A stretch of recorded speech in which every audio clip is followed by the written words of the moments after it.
আসুন মহিষাদল থেকে আপনাদের নিয়ে যাই বর্ধমানে, কারণ একই ছবি সর্বমঙ্গলা মন্দিরে।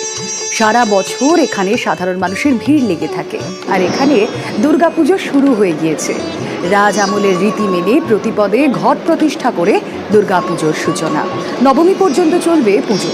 রূপোর ঘট দিয়ে শোভাযাত্রা, ঢাক বাজিয়ে ঘোড়ায় টানা রথের ঘট নিয়ে বসে পড়েন পুরোহিতরা। শোভাযাত্রা শেষে মন্দিরে ঘট প্রতিস্থাপন, এবং তা দেখতে সাধারণ মানুষের চোখে মুখে উত্তেজনা স্পষ্ট।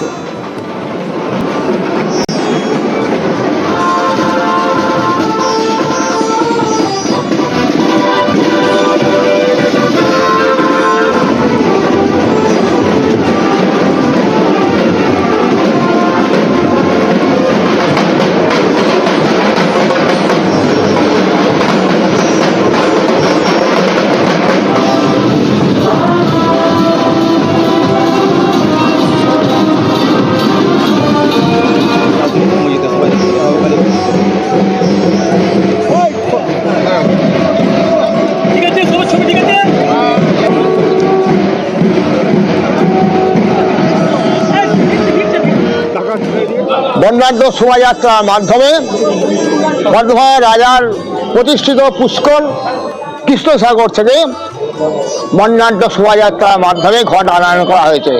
এই ঘট এবার সেই স্থাপন হবে।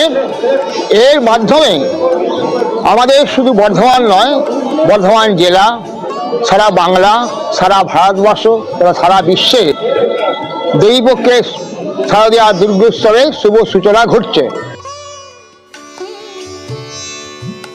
কৃষ্ণনগর রাজবাড়ি, সেখানেও আজ থেকেই পুজোর ঠাট। হোম যজ্ঞের মাধ্যমে শুরু হলো কৃষ্ণনগরের মহারাজা কৃষ্ণচন্দ্রের পুজো। প্রথা মেনে প্রতিপদে করা হয় যজ্ঞ। নবমী পর্যন্ত চলবে এই হোমের আগুন। এখানে দেবী দুর্গা রাজরাজেশ্বরী নামে পরিচিত। ঐতিহ্য ও নিয়ম নিষ্ঠা মেনেই দেবী আরাধনার ঐতিহ্যবাহী কৃষ্ণনগরের রাজবাড়ির সদস্যরা।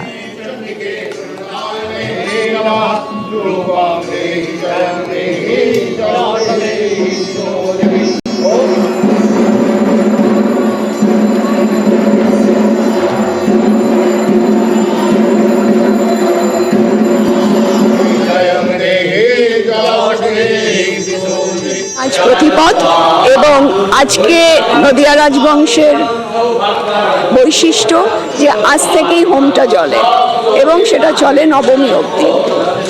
এবং তার চেয়েও বড় কথা, হোমটা যে জ্বলে এটা সব মানুষের মঙ্গল কামনায় জ্বলে। এবং হয়তো লোকে ভাবে যে এতদিন চলে কেন, কিন্তু মায়ের এটা আগমনী।